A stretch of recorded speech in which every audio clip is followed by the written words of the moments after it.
வணக்கம் ஃப்ரெண்ட்ஸ், நீங்கள் பார்த்துட்டு இருப்பது ஸ்ரீ சக்தி சோலார். இன்றைக்கி நம்ம பார்க்க போகிறது என்னென்னா, ஒரு எலக்ட்ரிக்கல் ஹீட்டரை எப்படி நான் ஒரு சோலார் வாட்டர் ஹீட்டரோட அட்டாச் பண்ணுறது. ஃபஸ்ட்டு வந்து நம்ம இந்த சுப்ரீம் சோலார் வாட்டர் ஹீட்டரில் கனெக்ட் பண்ண போகிறோம். அதே போல் சிலதில் அந்த ஆப்ஷன் எலக்ட்ரிக்கல் ஹீட்டர் ஆப்ஷன் இருக்காது. ஸோ நம்ம வாங்கும் போதே எலக்ட்ரிக்கல் வாட்டர் ஹீட்டரும் நம்ம நாளைக்கு ஃப்யூச்சரில் மாற்றுற மாதிரி வேணும் அப்படின்றத அதோட அட்டாச் பண்ண முடியும். இப்போ நமக்கு இந்த இதில் எலக்ட்ரிக்கல் வாட்டர் ஹீட்டரை எப்படி அட்டாச் பண்ணுறதுன்னு பாருங்கள். அதே போல் நம்ம வீட்டிலலாம் எலக்ட்ரிக்கல் வாட்டர் ஹீட்டர் யூஸ் பண்ணுறது உங்களுக்கு ரொம்ப கரண்ட் பில் அதிகமாக இருக்கும்.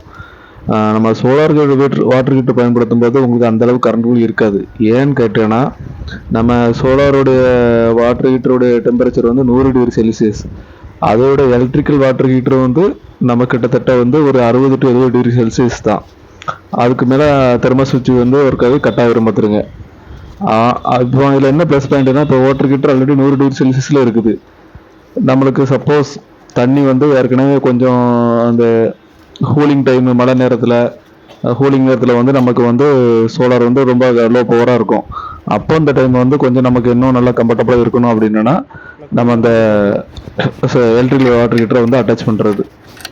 ஸோ இதில் உங்களுக்கு நல்ல கட் ஆஃப் கண்டிஷன் 60-70னால நம்ம சோலார் வாட்டரோட வெப்பநிலை 100 டிகிரினால உங்களுக்கு மோஸ்ட்லி எலக்ட்ரிக்கல் வாட்டர் ஹீட்டருக்கு வேலையே இருக்காது.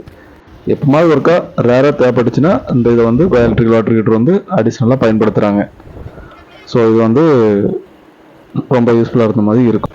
அதே போல் உங்களுக்கு சோலார் வாட்டர் ஹீட்டரில் பேக்கப் நம்மளுக்கு 24 hours, அதாவது ஒரு நாள் ஃபுல்லாக இப்போ நம்ம தண்ணியை ஹீட் பண்ணி வச்சுருந்தோன்னா அந்த 24 hours உங்களுக்கு பேக்கப் இருந்துகிட்ருக்கும். அந்த ஹீட் குறையவே குறையாது. ஸோ இப்போ நம்மளுக்குலாம் நம்ம நார்மலாக ஹீட்டரெல்லாம் நம்ம அந்த டைம் போட்டு யூஸ் பண்ண சொல்லி அது ஆட்டோமேட்டிக்காக ஆஃப் ஆகிரும்.